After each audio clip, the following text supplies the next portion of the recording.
एक छोटे से गांव में आरव नाम का 12 साल का लड़का रहता था।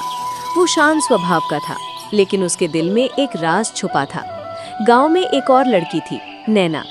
नैना और आरव बचपन से दोस्त थे, लेकिन जैसे जैसे वो बड़े हुए, आरव के दिल में नैना के लिए कुछ खास महसूस होने लगा, लेकिन वो कभी कह नहीं पाया। मासूम प्यार। नैना अक्सर आरव से कहती, तुम इतने चुप क्यों रहते हो? आरव बस मुस्कुरा देता। वो हर दिन उसके लिए जंगल से फूल लाता था, लेकिन कभी ये नहीं बताया कि क्यों, क्योंकि वो उसे खोने से डरता था। मासूम प्यार। नैना अक्सर आरव से कहती, तुम इतने चुप क्यों रहते हो? आरव बस मुस्कुरा देता। वो हर दिन उसके लिए जंगल से फूल लाता था, लेकिन कभी ये नहीं बताया कि क्यों, क्योंकि वो उसे खोने से डरता था। लेकिन कुछ महीनों से आरव हर रात 12 बजे गायब होने लगा। नैना को ये बात अजीब लगी। एक रात उसने तय किया, आज मैं सच्चाई जानकर रहूंगी। नैना चुपके से आरव का पीछा करने लगी।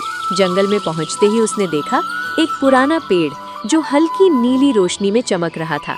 आरव धीरे धीरे उस पेड़ के पास गया। उसकी आंखों में आंसू थे और जैसे ही उसने पेड़ को छुआ, वो गायब हो गया। नैना डर गई।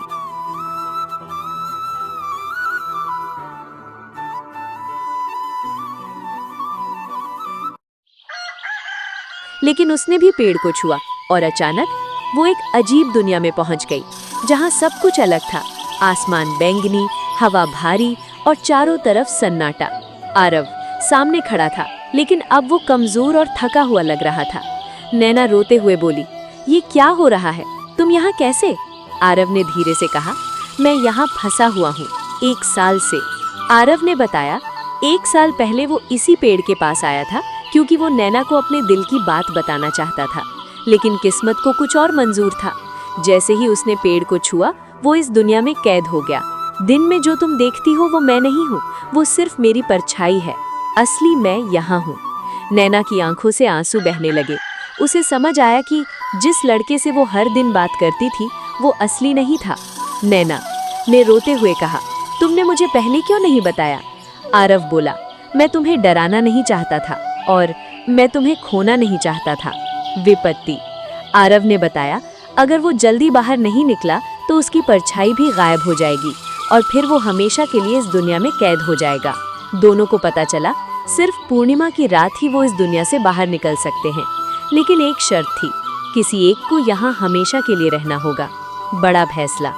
आरव बोला, नैना तुम वापस चली जाओ, मैं यहीं रह जाऊंगा। नैना गुस्से में बोली, नहीं, मैं तुम्हें अकेला नहीं छोड़ सकती। सच्चा प्यार। नैना ने पहली बार अपने दिल की बात कही, मैं तुमसे प्यार करती हूँ। आरव चौंक गया, उसकी आंखों में आंसू आ गए। विपत्ति। पूर्णिमा की रात आई, पेड़ तेज चमकने लगा। समय बहुत कम था। दोनों एक दूसरे का हाथ पकड़े खड़े थे। तभी आरव ने धीरे से नैना को देखा, मुस्कुराया और अचानक उसे धक्का देकर बाहर भेज दिया। नैना बाहर आ गई, लेकिन आरव वहीं रह गया। अगले दिन नैना उसी पेड़ के पास बैठी थी, रो रही थी। अब आरव की परछाई भी गायब हो चुकी थी। हर रात नैना उसी जंगल में जाती है और धीरे धीरे वो भी उस पेड़ की तरफ खिंचने लगी है, जैसे कोई उसे बुला रहा हो। सच्चा प्यार हमेशा त्याग मांगता है और कुछ प्यार कभी पूरे नहीं होते, लेकिन हमेशा याद रहते हैं।